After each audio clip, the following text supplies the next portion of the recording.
នឹកថ្មីថ្មីការស្រីនឹងបងដាច្រកស្ទៀនយល់លើដើមរាំងព្រំខែកប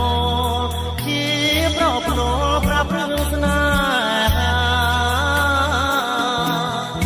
កាលនោះបងទើបជួបជីវ៉ាបងលួចចោលបន្ទុយលេត្រាប្រាប់ថាបងស្នេហាស្រីអំបែបភ្នំត្រនំវាសនាចាពីបំពេថ្ងៃបាំងរសៀលជាលជ្រេបងបំពេអូនក្រោមដើ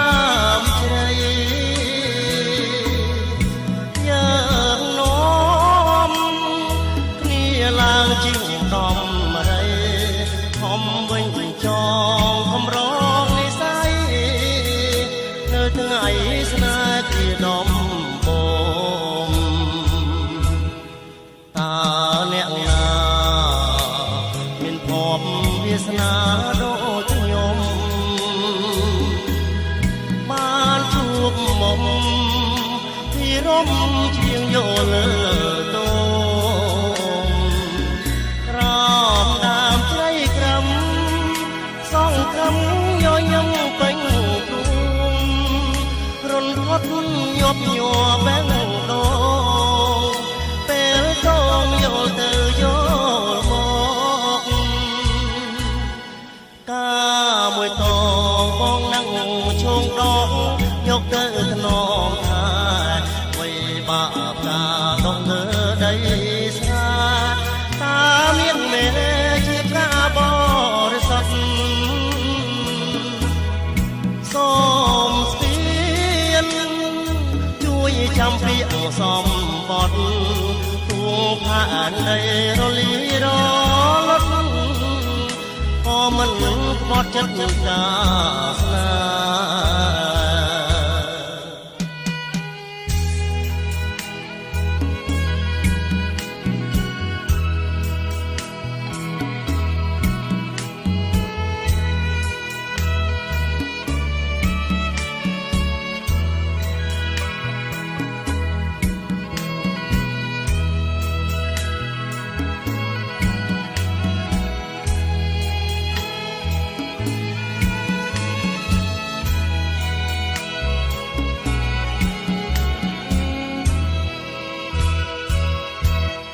តើ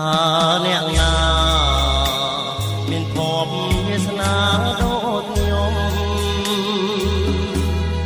បានជួបមុំពីរំជាងយោលើតូមក្រោមដើមជ្រៃក្រំសងក្រំញញឹមពេញទ្រូងរន្ធត់ញាប់ញ័របែងដូងពេលកងយកទៅយកមកការមួយតងបងនឹងឈងដងយកទៅថ្នមថា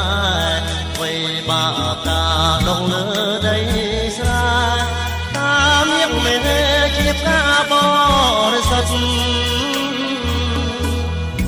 សូមស្ពាន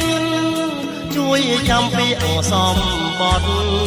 ទួងផាននៃរលីរលត់